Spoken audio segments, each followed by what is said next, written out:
right, so we show up at Milan this time. We had been there a few weeks back and Tommy made it to the finals, but this wasn't the same track at all from the last time. They actually moved the starting line back. I think they might have took some of our advice. It was really different because Tommy was kind of thinking it was going to be really fast, and it was to an extent, but it wasn't much faster than it was before because there was so much rubber built up that when they moved the starting line back to where they usually did burnouts, it actually peeled, and it peeled really bad. Craters of rubber and non-rubber. It was just flying, and when cars would leave, it would just, half of them would leave rubber rooster tails. It was kind of crazy. It was still sticky, but the surface was rough. So it was a little bit different for us. We've never really raced on something like that before, a starting line that's peeling that bad.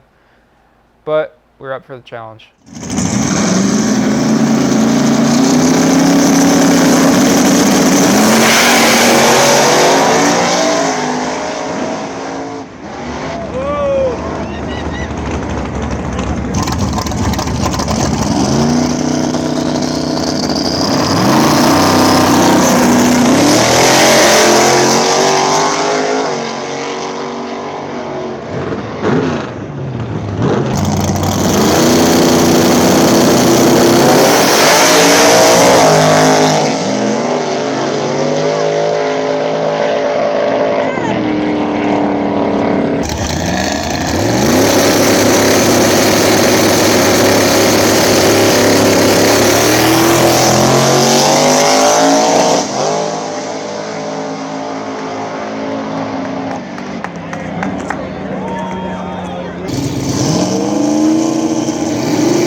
Round we drew this orange Malibu that had raced the last time we were at Milan. We keep drawing each other, we can't stay away from each other, but since the track was a little different this time and they had moved back the starting line, initially I thought it was going to be really good with all the rubber up there. We're basically starting in the old burnout box where it was basically just caked with rubber. After I watched the first few pairs go down a first round, you know, we could tell it was going to be a little bit of a challenge. But we got up there, did a real short burnout, which I was a little worried because I was on sticker tires and I wanted to get them broke in, but it was more important that we didn't get the track any hotter than it already was. So we did a nice short burnout, let go of the button, and it initially hooked pretty good, and then it got out to about the old starting line at about 80 feet or so, and lost the tire a little bit, or I felt it starting to lose the tire.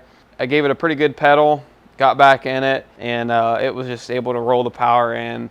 Like the first half of Milan backside is tricky, but the second half, if you've got decent momentum, I mean, you can literally just throw whatever at it.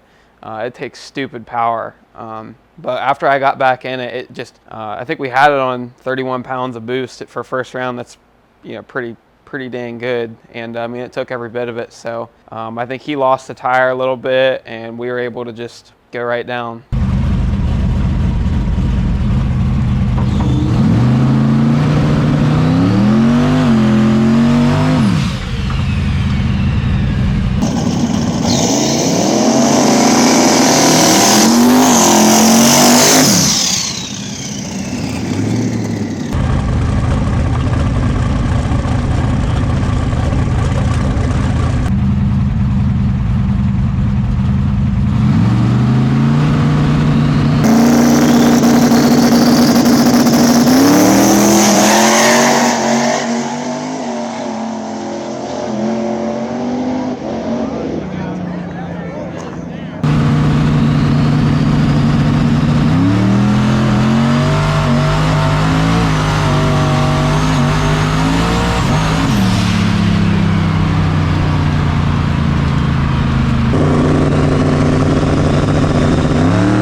Got it done.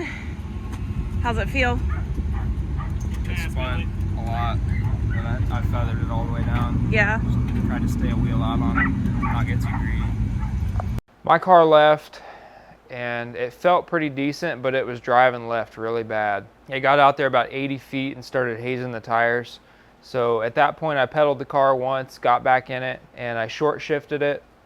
And then it started spinning again, so I backed off of it, and throughout the course of the run, I think I pedaled it about 8 times, and I was basically just 60 to 70 to 80% throttle, just kind of easing on the throttle where I could feel like the track could take it.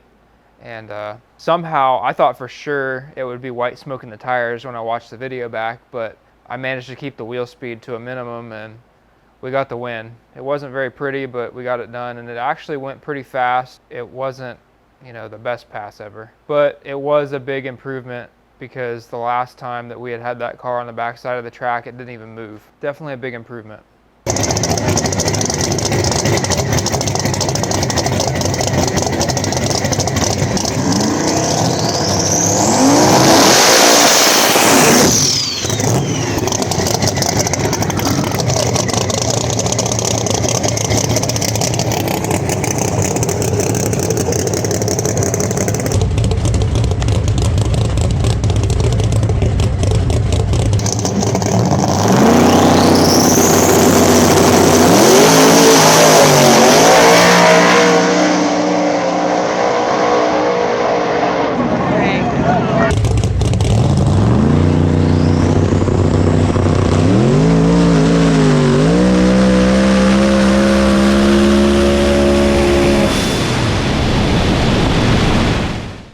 Second round, we ended up drawing Johnny Quick, which was pretty exciting because I had never raced him before. But, you know, I was kind of looking forward to it, seeing how we lined up with him.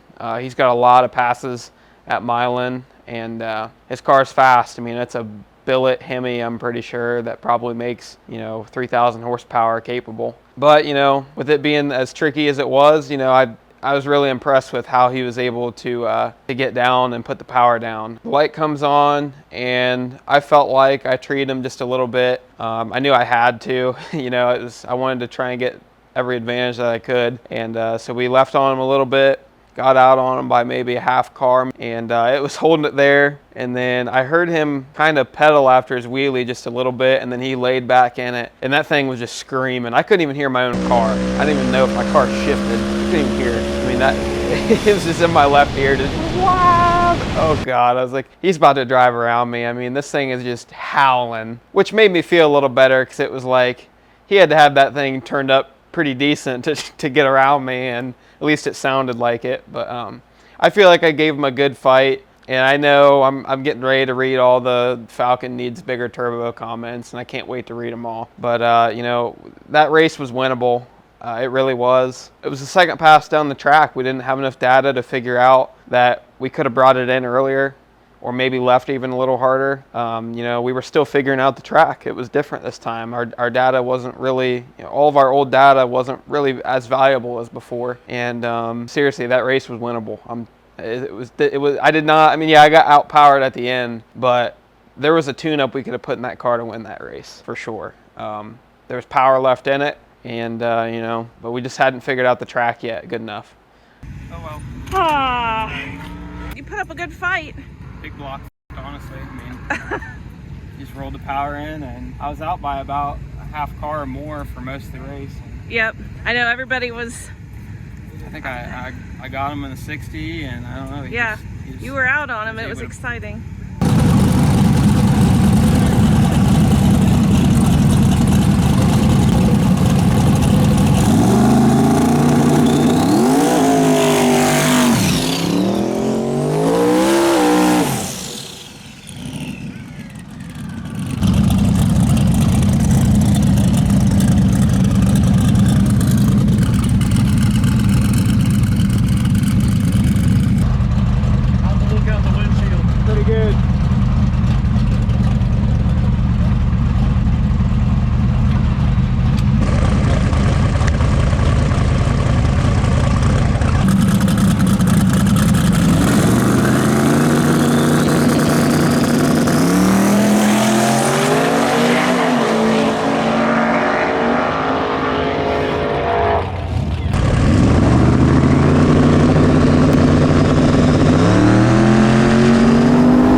Second round, I made a little bit of an adjustment to the anti-roll bar. I put some negative preload in the right side to help combat the car driving left a little bit, and it didn't seem to help at all. The car left had like a really good 60 foot. Honestly, it 60 footed just a little bit better than the Falcon did first round. So I was happy with that. The Nova has never 60 footed on the backside anywhere close to the Falcon, but it was still driving left really bad, and it drove out of the groove. And I kind of felt like I couldn't grab the scramble because it was going to upset the car and make it do something funny. I saw him out of the corner of my eye pull up to me at 300 feet. I felt like the car was hazing the tires just a little bit, and I didn't feel like I was comfortable grabbing the scramble. I had about 3 pounds of boost on the scramble. If I would have grabbed it and it took it, it probably would have evened out, but I knew that the race was over at that point because I didn't feel comfortable grabbing the scramble. The car just wasn't going straight. I felt like I was fighting the wheel, and something just wasn't right. So I let out and I let him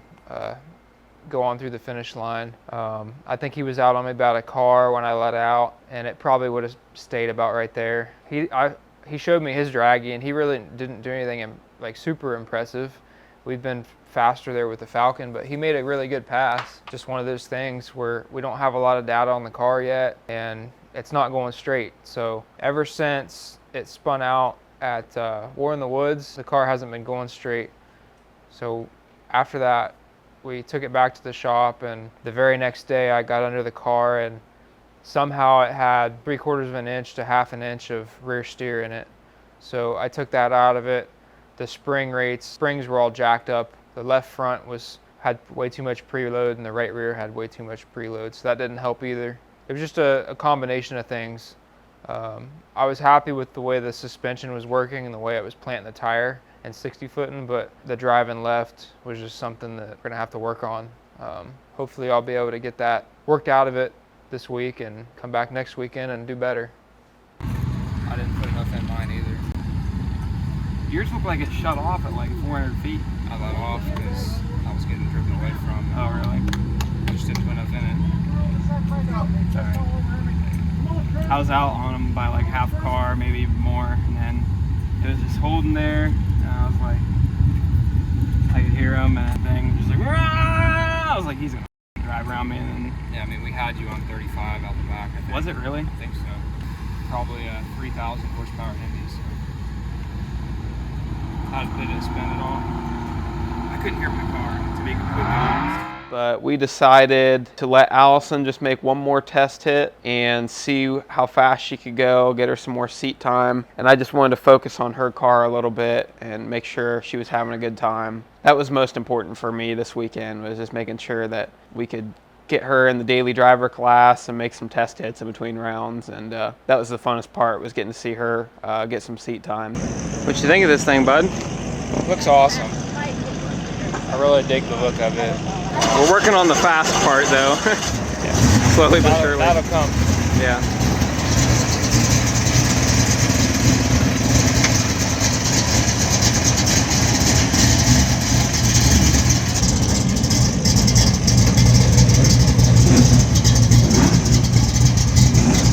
Sounds really cool.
Hopefully she didn't jump. Nailed that tree. Did she? Hey, that's what we like to see. I didn't even pop a wheelie. No. Oh my God, she's gonna be so happy. That's pretty good.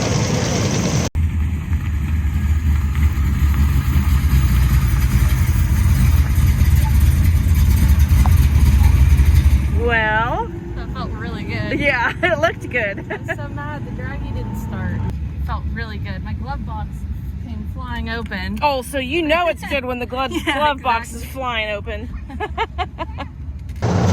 You drilled that guy's eyeballs out. They're like pretty good pass. Thank you. Where'd it go? The draggy didn't work. Oh, I knew I should have hit reset. I never have to. You drilled that guy's eyeballs out. I tried really You didn't hard. jump or nothing, did you? I was in front of the, or I was behind No, the light. I saw the light. Nice. Good Yeah, job. You fucking half tracked him. That guy was on a hard tire, so he was, you know, spinning and stuff, but still.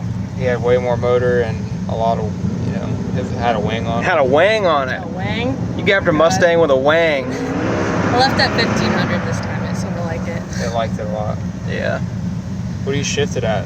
Can you tell? 62-ish, around Yeah. there. You're But, gonna have to start shifting it around like 69. well, I say like I shifted at 62, but it shifts a little bit later. Oh, okay. So, Just have to watch the GoPro. yeah. I had a helmet cam this time, so I can look. Yeah. Well, good job. You Thank did you. all the fundamentals perfect. You had a good burnout. You drilled the guy's eyes out, and you made a clean A to B pass. So I'm happy. That was like worth it. Yeah. I wish Cargo's the really draggy. straight. does. Yeah, it's a really straight car. The suspension works pretty good. Yeah, and it's got like Those single tires are terrible. I mean, they're not a good tire by any means. So, I mean, to be doing that out there on that track that's pretty tore up is pretty good. I think the car is like 51% on the front, which is pretty good for not having any weight in the back. It is really good. Yeah, like it extends really well, and we don't even adjust the shocks. Like they got Caltrack, what even are they? Like they say 3-way adjustable, but it's got one knob. No, they're like 9-way adjustable. 9-way adjustable, whatever they are. They've got 9 clicks. race shocks. It's one dial. They got 9 clicks. I don't even know what they're at, like 5 for street driving or something. Yeah. But Yeah, I haven't touched this. yeah, Well, I'm happy. yeah, me too. Just seeing that made me very happy. It was worth being here. Be looking out for the full video on Gen 2 Garage, me and Allison's channel of the whole weekend, our whole weekend experience with the Dart. We had just put that new Isky camshaft in it, and it made a huge difference. So I can't wait for you guys to see that. We didn't end up getting in the buyback race. We wanted to leave at a decent time. We had a 3.5-hour drive home, and we just wanted to get home early enough where we weren't zombies for Father's Day. We had some Father's Day plans, so you know, we just decided to go home a little early, take our losses, and head home. But we still had a good time. Again, it was awesome seeing Allison make some passes, and yeah, I think we still gave Johnny Quick a good race, and you know, we did the best we could. This weekend was not our best at all. You know, even just getting there, getting rear-ended by my dad on the way there, it was just a mess. Absolute mess from start to finish. But the one good thing about it, I will say, that made it worth it was getting to see Allison make a pass in her Dart. Just seeing Allison go out there and make that one really good pass was worth the 3.5-hour drive up there. And you know, you always learn something when you go to these races, and even if you don't win, you got to figure out what happened and make improvements from there. Like, you can't win every race, and everybody has slumps. I think we're in a little bit of a slump right now. Even though Tommy won, or he got to the finals last weekend, we always look to win the main race. And it feels like when we don't do that, and 2-3 weekends in a row, it feels like we're in a slump. And we just need to work harder in the shop and try to figure out what these cars need. A little more testing time on the Nova, and I think we'll be ready for any surface. So thank you guys for watching. Appreciate it. See you next time.